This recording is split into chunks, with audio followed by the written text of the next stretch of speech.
Hello दोस्तों, मैं विनय कुमार आपका बहुत बहुत स्वागत करता हूं यूपीएससी परीक्षा ऑनलाइन क्लासेस में। दोस्तों, आज हम पढ़ने वाले हैं इंग्लिश अपने इस वीडियो में। और इंग्लिश में मैं आज आपको पढ़ाने वाला हूं टेंस के बारे में। दोस्तों, टेंस इंग्लिश का बेस होता है और इसीलिए आज मैं अपने इस वीडियो में सबसे पहले टेंस को कवर कराने वाला हूं और इसके बाद हम इंग्लिश से रिलेटेड और भी कॉन्सेप्ट को कवर करने वाले हैं। सबसे पहले दोस्तों मैं आपको बता दूं, देखिए जो टेंस होते हैं ये तीन प्रकार के होते हैं। तीन प्रकार के टेंस होते हैं, जिसमें से पहला जो हमारा होता है इसको हम बोलते हैं प्रेजेंट टेंस। क्या बोलते हैं? Present tense. प्रेजेंट टेंस को हिंदी में दोस्तों वर्तमान काल के नाम से जाना जाता है। इसके बाद आता है पास्ट टेंस। पास्ट टेंस को दोस्तों भूतकाल के नाम से जानते हैं। और तीसरे नंबर पे दोस्तों हमारा आता है फ्यूचर टेंस। फ्यूचर टेंस ऐसा टेंस होता है जो भविष्य के समय को बताता है और इसी कारण से हम इसको भविष्यकाल कहते हैं। तो टेंस कितने प्रकार के होते हैं? तीन प्रकार के टेंस होते हैं, प्रेजेंट टेंस, पास्ट टेंस और फ्यूचर टेंस। तो ये तीन प्रकार के टेंस होते हैं और इन सभी टेंस के चार चार भेद होते हैं। ये चार भेद दोस्तों indefinite tense, continuous tense, perfect tense और परफेक्ट कॉन्टिन्यूअस टेंस के रूप में शामिल होते हैं। तो दोस्तों देखिए, सबसे पहले टेंस हमने पढ़ा। टेंस में मैंने आपको बताया टेंस जो होते हैं वो तीन प्रकार के होते हैं, प्रेजेंट टेंस, पास्ट टेंस और फ्यूचर टेंस। और इन सभी के क्या होते हैं? चार प्रकार होते हैं, जिसमें से सबसे पहला हमारा होता है indefinite tense, continuous tense, perfect continuous tense और परफेक्ट टेंस और परफेक्ट कॉन्टिन्यूअस टेंस। तो ये हमारे टेंस के प्रकार होते हैं। इसके बाद दोस्तों आज हम यहाँ पर आपको बताने जा रहे हैं कि हम इस वीडियो में आज केवल प्रेजेंट टेंस को पढ़ेंगे और प्रेजेंट टेंस के बारे में जानेंगे कि प्रेजेंट टेंस क्या होता है। सबसे पहले अगर देखिए मैं बताता हूँ आपको कि देखिए कार्य संपन्न होने की स्थिति, कार्य संपन्न होने की स्थिति या हम इसको कहें स्टेट ऑफ एन एक्शन के अनुसार प्रेजेंट टेंस को चार भागों में विभाजित किया गया है। इसमें से पहला जो भाग होता है इसको हम कहेंगे प्रेजेंट इंडेफिनिट टेंस। दूसरा भाग है हमारे यहाँ पर प्रेजेंट कॉन्टिन्यूअस टेंस। तीसरा भाग होता है प्रेजेंट परफेक्ट टेंस और चौथा जो भाग होता है यह है आपका प्रेजेंट परफेक्ट कॉन्टिन्यूअस टेंस। तो चार प्रकार के हमारे प्रेजेंट टेंस हैं, जिसमें से आज हम पढ़ेंगे प्रेजेंट इंडेफिनिट टेंस। तो देखिए, हम डेली आपको एक कॉन्सेप्ट लेके चलेंगे और पूरे उस कॉन्सेप्ट पे हम बात करेंगे इस वीडियो में। आज हम केवल प्रेजेंट इंडेफिनिट के बारे में हम यहाँ पर बात करने वाले हैं। तो देखिए इंडेफिनिट टेंस मैं यहाँ पर आपको बता दूँ। देखिए यहाँ पर इंडेफिनिट का मतलब क्या होता है? देखिए इंडेफिनिट का मतलब होता है जो चीज़ निश्चित हो, अर्थात जो बिल्कुल निश्चित हो उसको हम कहेंगे इंडेफिनिट। जो चीज़ निश्चित है उसको हम क्या कहेंगे? इंडेफिनिट कहेंगे। और आज इस सेंटेंस में, इस वीडियो में हम प्रेजेंट इंडेफिनिट के बारे में ही बात करने वाले हैं।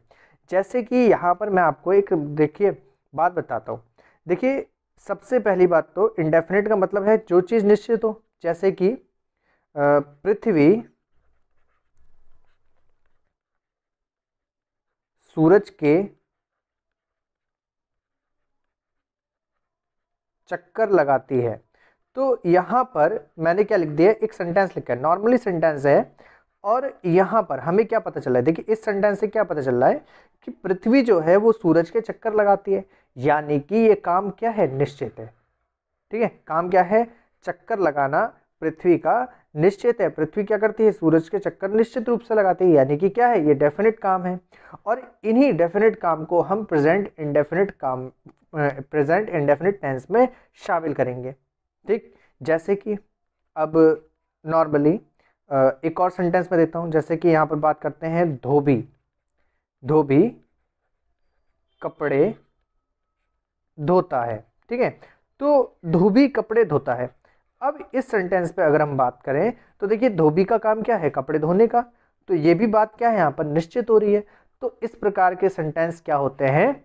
प्रेजेंट इंडेफिनिट टेंस कहलाते हैं। देखिए दोस्तों, आपको क्या करा जाता है? बचपन से आप क्या पढ़ते हैं कि जिन वाक्यों के अंत में ता है, ती है और ते है शब्द आते हैं उनको हम प्रेजेंट इंडेफिनिट टेंस कहते हैं। तो देखिए ट्रिक से आप क्या कर सकते हैं, सिर्फ कुछ समय तक के याद रख सकते हैं और उसके बाद आप क्या करते हैं, भूल जाते हैं।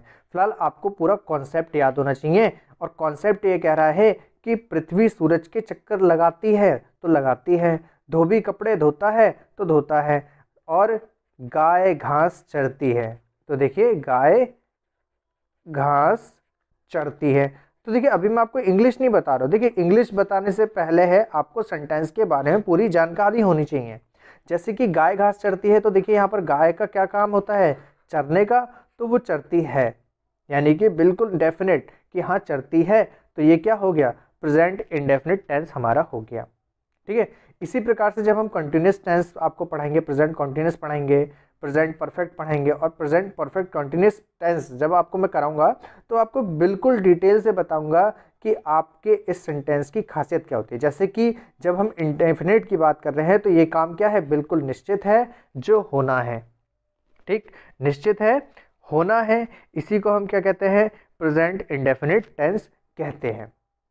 ठीक है, आइए थोड़ा सा और इनके बारे में जानते हैं, इनकी इंग्लिश कैसे बनेगी ये मैं बताता हूँ। देखिए सबसे पहले आपने क्या पढ़ा होगा मैं बताता हूँ। सबसे पहले आपको क्या करना था, कभी भी कोई सेंटेंस बनाते वक्त सबसे पहले सब्जेक्ट लिखना है। ठीक है, और यहाँ पर जब हम प्रेजेंट इंडेफिनिट टेंस की बात करेंगे तो सब्जेक्ट के बाद आपको क्या लगा देना है, मेन वर्ब की फर्स्ट फॉर्म।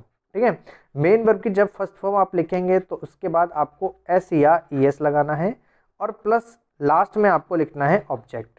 तो ये तरीका होता है आपको सेंटेंस लिखने का, फॉर्मेट होता है कि आपको सेंटेंस को किस तरीके से एडजस्ट करना है।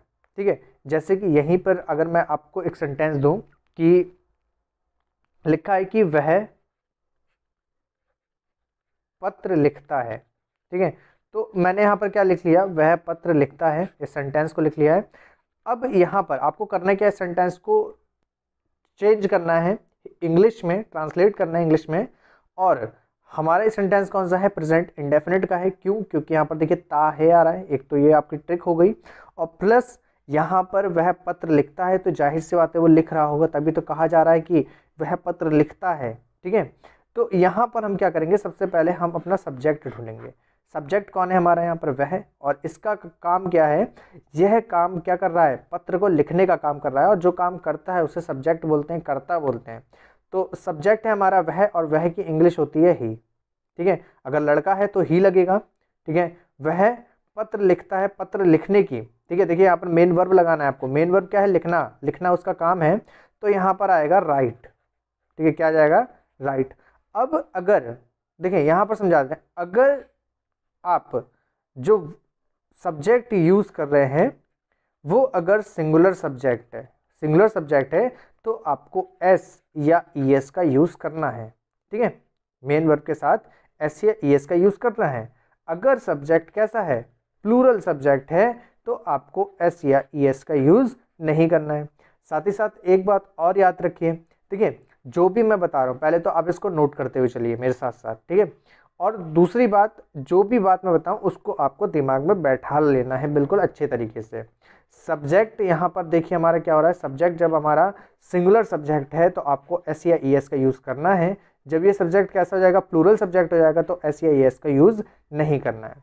साथ ही साथ अगर आपको यू लिखा हुआ मिल जाएगा तो आप इसको प्लूरल सब्जेक्ट मानेंगे, और यहाँ पर एस या ई एस का इस्तेमाल नहीं करेंगे।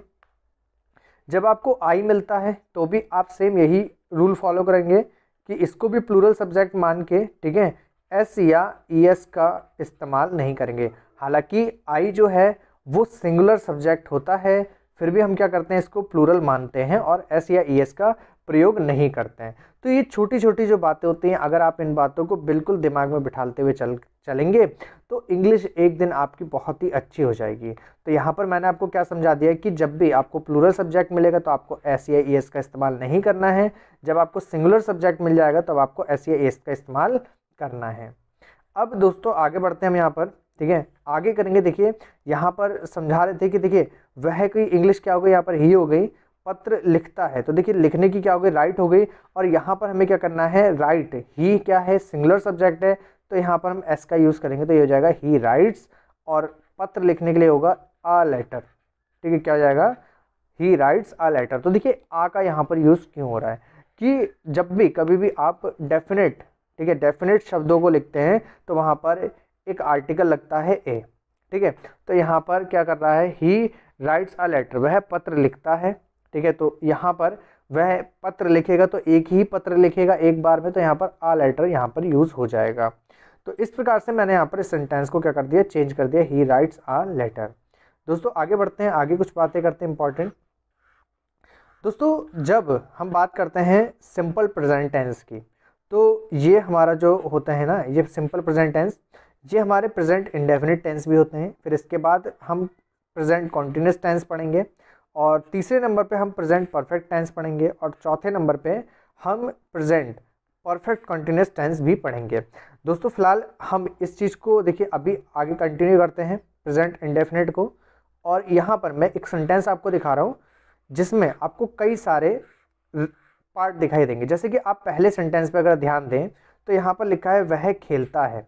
तो देखिए वह निश्चित रूप से खेलता है, ठीक है, यानी कि खेलने का काम कर रहा है निश्चित रूप से, तो यह आपका हो जाएगा इंडेफिनिट आर्टिकल, ठीक है, आर्टिकल नहीं टेंस, इंडेफिनिट टेंस। और इसकी इंग्लिश क्या बन गई है, ही प्लेस, ठीक है। जब यहाँ पर ये किस रूप में बदल जाएगा, वह खेल रहा है, तो देखिए यहाँ पर आ गया रहा है, यानी कि अभी भी काम कैसा है, जारी है। और जारी काम के लिए आपको लगाना है प्रेजेंट कॉन्टिन्यूस। अगर कोई काम हो चुका है तो वहाँ पर आप प्रेजेंट परफेक्ट का यूज़ करेंगे, और जब कोई काम, ठीक है, काफ़ी समय से चल रहा होता है, काफ़ी समय से चल रहा है, बहुत पहले से चल रहा है, तो वहाँ पर आप क्या करते हैं, परफेक्ट कंटिन्यूस टेंस का इस्तेमाल करते हैं। तो देखिए ये इनकी इंग्लिश है, अभी मैं आपको समझाऊंगा नहीं, ठीक है, और जब मैं इनको पढ़ाऊंगा तब आपको बताऊंगा। फिलहाल ही प्लेज आप याद रखिए, वह खेलता है, इसकी इंग्लिश क्या हो जाएगी, ही प्लेज। अब दोस्तों कुछ सेंटेंस की बात करते हैं। यहाँ पर देखिए, यहाँ पर मैंने आपको लिए कुछ सेंटेंस लिखे हैं, और इनको हमें आज ट्रांसलेट करना है। तो सबसे पहले देखिए यहाँ पर लिखा है कि मैं खेलता हूँ। तो देखिए हमें को इसको चेंज करना है, और इसको चेंज करके हम कैसे लिखेंगे, आई प्ले, ठीक है। तो देखिए यहाँ पर इसका इंग्लिश क्या बन गई, आई प्ले।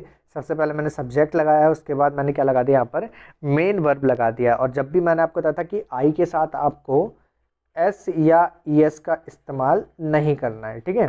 फिर इसका लिखा है, अगला क्वेश्चन है कि वह खेलता है, सॉरी लिखता है, वह लिखता है, तो ये हो जाएगा ही, वह के लिए क्या हो जाएगा, ही हो जाएगा।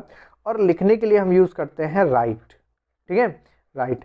अब देखिए ही जो है वह के लिए यूज़ हुआ है, और वह क्या है, यहाँ पर बता रहा है कि सब्जेक्ट अकेला है, सिंगुलर है, तो हम यहाँ पर क्या कर देंगे, एस का इस्तेमाल करेंगे, और ये हो जाएगा राइट।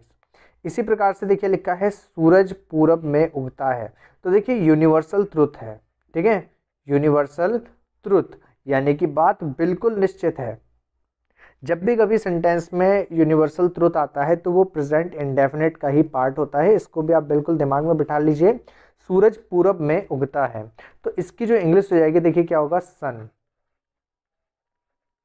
द सन राइजेस, ठीक है, राइजेस लगा दिए। देखिए उगने के लिए क्या होता है, राइज होता है, और एस लगा देंगे सिंगुलर के साथ क्योंकि सूरज एक है, इन द ईस्ट। तो यहाँ पर सेंटेंस हमारा क्या बन जाएगा, the sun rises in the east.